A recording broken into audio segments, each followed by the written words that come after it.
Before we even started talking about this segment, we have people on the Woods Basement Systems text line 84126. It's awesome. You've got Jess on the air. He's a treasure, and Greenville is a wonderful town. Wow. I know. We haven't even introduced Jess. Who did you tell that you were going to be on today? That's my mom. Hey, you know what? Maybe. I don't know. Mother's Day is Sunday, Jess. Don't forget to. She can say whatever she wants. That's right. Yes, she can. So Jess is our guest, along with Andy Waterman, Illinois South Tourism. You guys, thank you so much for being here. Yeah, thanks for having us. I mean, Greenville is such a fantastic town. If that is your mom, she's got it right. And I want to just kind of go over some of the things that make you special. When I think of Greenville, I think of the town square. Right. It's just so fantastic. Yeah, it's storybook. It really is. Yeah. And how many shops and restaurants do you have there now? It's growing a lot, and we've seen even post-pandemic, there's a lot of projects that are in the works. So we've got a couple of new developments that we're hoping all the right triggers get pulled and everybody stays excited and on board with it. But right now we've got, I'd say probably 4 or 5 restaurants around the square. We've got new shops opening all the time. So there's a great shop called Evergreen Plant Company. If you want to get some house plants, fiddly fig and all that kind of stuff, it's really cute. They've got a potting bar even. So when you buy your plant in your pot, you can put it all together and use that real good dirt, you know. Mm-hmm. Yeah, it's a great place to come spend an afternoon, spend a weekend with us, yeah. You know, a couple of weeks ago, one of our listeners texted that they had spent an afternoon at Marcoot Jersey Creamery, which is one of my favorite places as well. Can you tell people more about that? Because it's kind of agra entertainment where you can actually see them milking cows, you can see them making cheese, and when I saw them actually like kind of pulling the fresh mozzarella, they had me.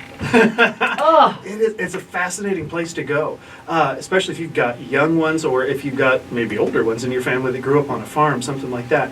But you can go and you can watch them through some windows into their actual facility where they're making the various kind of cheeses they make. And they make now, I think it's around 30 some different types of cheese. Yeah. And it's so neat for people to be able to go and meet the cow that gives the milk that makes the cheese. But when you talk to kids these days, they're kind of like, what? Yeah. That's where cheese comes from? And you will find Marcoot Jersey cheeses everywhere. I mean, they've got the curds. My favorite is, I think it's called the triple pepper. Have you had that one? Or like a black pepper. What's the kinda. hatch pepper? Hatch pepper? Is that No, there's another one that's like just a black pepper. Oh, okay. I think it is it's my go-to. I've not had that one. Okay, see? Yeah. Every week we go to Deerberg's, we pick up cheese curds, and my 5-year-old will attest to it. We've got them in the fridge all the time. Yeah. That one your 5-year-old? That is. Look at her. She's so cute, but she's not eating cheese curds right now. No. It's a different kind of snack. Yeah. Yeah, Andy had to come with a posse today, and the posse's never been cuter, is what I would say. Thank you. So, Greenville is also home to not 1, not 2, not 3. I could continue to do this. 9 museums. Yeah, 9 museums, tourist attractions that are really based in history, and it's a fascinating experience, and that's why we're having our Museum Day event this weekend. It starts at 9 a.m. and goes to 3 p.m. And there's 9 locations. Folks can go and tour all of those. To get in, it's absolutely free, and it takes you all around town. You can see a lot of the different neighborhoods and areas of our little city. So yeah, and the museums range from art and ceramics and pottery, all the way to band uniforms, to farm heritage, like antique farming, and just about everything in between. Yeah. And let's not forget that prank and initiation kind of part. That's still at where the band uniforms are made, isn't it? Yeah, all of that was created by a company that's been in Greenville since the late 1800s called the DeMolin Brothers. And they're more well known now for being marching band uniform manufacturers. They even have an arm of the business that does some military uniforms. But back in the day, their original starting bread and butter was prank devices for initiation ceremonies for like fraternal organizations like Oddfellows and the Masons and they, for some reason back in the day, it was all about scaring the daylights out of somebody when they joined their club. Well, the other thing, and it's on a lot of people's bucket list, you've got gateway skydiving. Oh, yeah. Have you done it, Jess? I want to, and if I do, I'm going to strap as many GoPros to my body as I can get my hands on. I bet you're going to say parachutes. That's Better idea. But I'm really interested in doing that. I've not done it yet.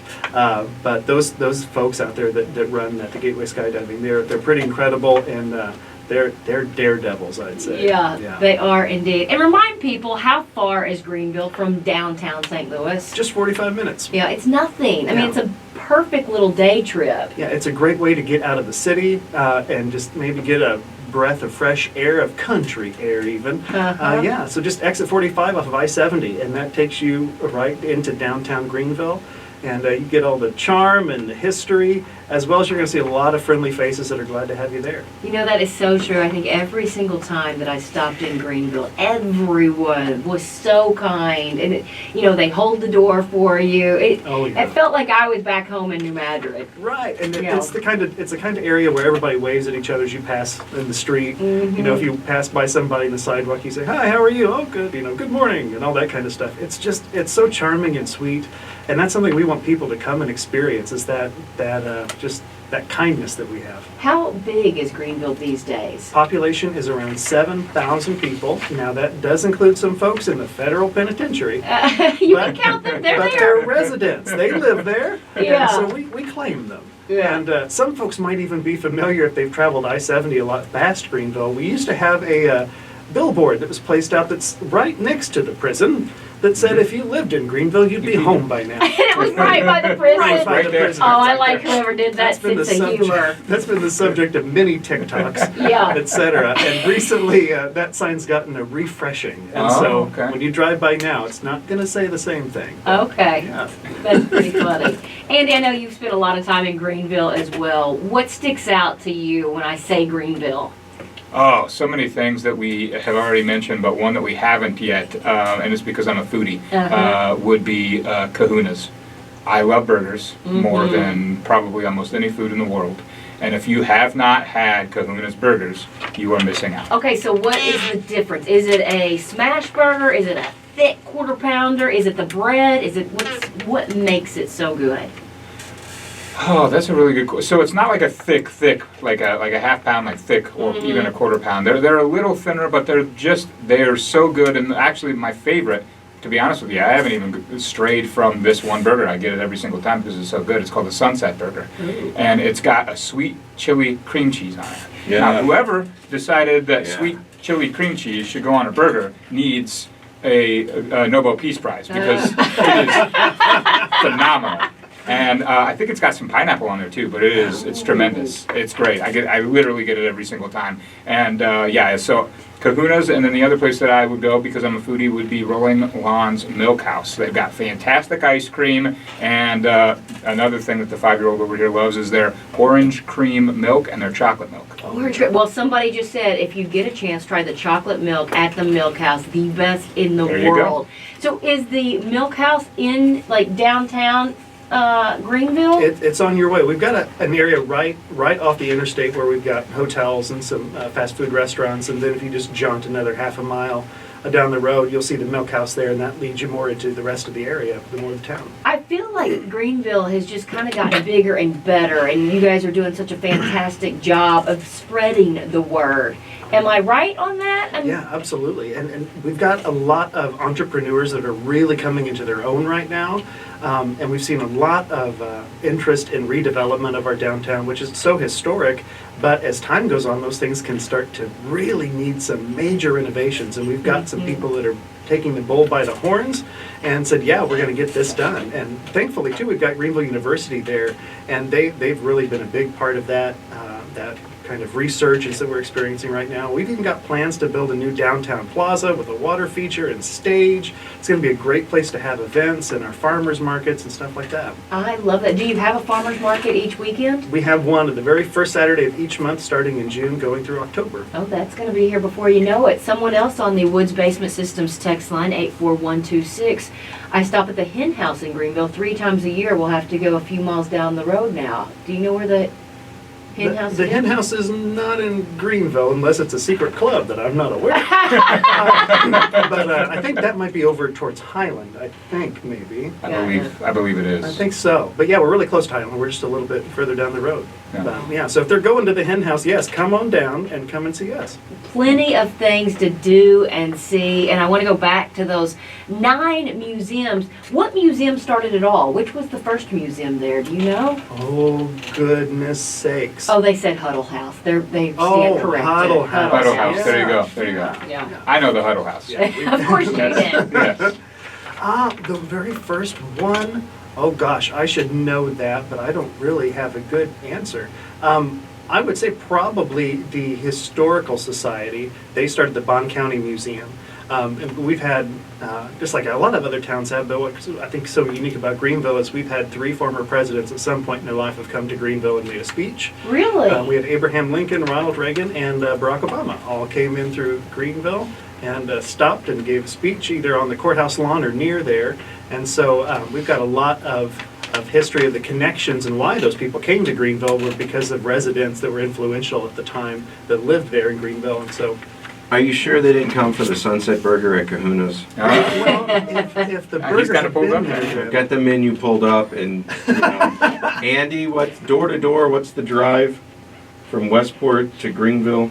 From here, you're Yeah. probably looking at 55 minutes, Yeah. an hour. That's worth it. It's definitely worth it. But there's so many reasons to visit Greenville. I mean, Greenville University has a sculpture museum. Yeah, and that's a fascinating place, the Richard W. Bach Sculpture Museum. It's on the Greenville University campus. The building that it's housed in is an old Victorian home that was actually the original location of the university. And back in the day, then it was called Elmira College. It was one of the first 4-year universities for women in the state of Illinois. And then it turned into more and more and grew, but that building has remained there on campus and a part of their property, and now is the location of the entire Richard W. Bach collection. And what makes Bach so special is that for years and years and years, he was the ceramicist that worked hand in hand with Frank Lloyd Wright, famed Really? American architect, and Waterfall, and the Dana Thomas House, and all those beautiful locations. If you look at photos of those, you'll see that there's usually there's fountains and there's sculpture gardens and things like that that are in the house and outside, and Richard W. Bach did all of those. The Dana Thomas House, that's in Springfield, Yeah, Missouri, correct. right? And it is, I know that's out of the territory, but it is fascinating because It is. all the furniture he also designed, like that is walking through just a piece of history. It is, and there at the Bach Sculpture Museum, there's an entire room dedicated to his relationship with Frank Lloyd Wright, including, and I crow about this as much as I can because I think it's fascinating. There are plans for a Frank Lloyd Wright designed house that was never built that's at this museum, and they've got it framed and up on the wall, and it's gorgeous. I keep trying to sneak a picture of it so I can show an architect somewhere in Greenville, can you build this for me? Yeah. I want this house for myself. Are there any plans to ever build it? I keep asking people and trying to work with the university to see if we can make that happen. It's a long-term project, but I think we'll get it done. Well, I think you guys are That would be doing awesome. so many fantastic things. Greenville, Illinois is a fantastic place, and it's from 9 a.m. to 1 p.m. Your chance to visit all 9 of Greenville's exciting museums, and that is this Saturday. There's special attractions for the day, including a barbecue contest. There is. So one of our museums we have that's really one of our crown jewels is called the American Farm Heritage Museum. And they hold a lot of events throughout the year. Then they have a big Christmas lights display every holiday season. But right now, this Saturday is their Spring Fling event, is what they call it. And that features a barbecue contest. They've got over 25 registered participants from around the country that have come. And they're going to start cooking at 8 in the morning, and the event goes until 4 that day. So if you're coming for barbecue, don't come right at 8 a.m. because they got to cook that stuff, you know. Yeah. But later in the day, that'll be ready. There's going to be a flea market there, live music. They'll have adult beverages hanging out. Just come and you can really also, while you're there, it's a neat place because there's other museums on that same property. And one is the Hills Fort, which is a replica fort from 1808 that was originally in Bond County. So back in the frontier days of Illinois, settlers were pressing west. There were called territorial rangers. What you might think of now is really maybe like an Illinois State Police almost. They'd have forts along the trails, and so as settlers were moving west, they'd always have a safe place to be able to go. And so thanks to aerial photography and a really, really wise and persistent historian, they found the original location where this fort was. Isn't that amazing? Yes, and so they built a replica of it, and you can go in and tour. They have a working blacksmith shop and cabins there you can climb through. They'll have costumed reenactors there as well to interact with you. And then we've got the American Heritage Railroad, which has a 1-mile train. That's, Kids love that. Oh, my yeah. gosh! And it goes all the way around the property, the museum, and it's kids can ride it. Grandpa, grandma, everybody can ride it. Well, I was going to say what a lot of probably more mature guys are going to love is the cruise-in, the classic car cruise-in. Yes. That's a little later in the day. Yeah, so we've got all this going on during the daytime, starting at 5 p.m. around the Greenville Square on that charming historic property. There'll be a classic car cruise-in, and we'll have probably about 100, 120 or so cars that will show up for that. And there's going to be entertainment, there's going to be food trucks, and some beer even. It's going to be a great time. So you can really spend a whole day with us and never get tired or sick of seeing the same thing. There's lots going on. Well, please keep up the great work. Greenville, Illinois really is a fascinating place, and you can learn more thanks to our friends at Illinois South Tourism. It's ILLINOISouth.org. Somebody is saying that I said Springfield, Missouri. I, of course, meant Springfield, Illinois when I was talking about the Dana Thomas House. So thanks for keeping me honest. And you guys, thanks for coming in No and problem. sharing all the fantastic things about Greenville. Yeah, thank you. Thanks for having us.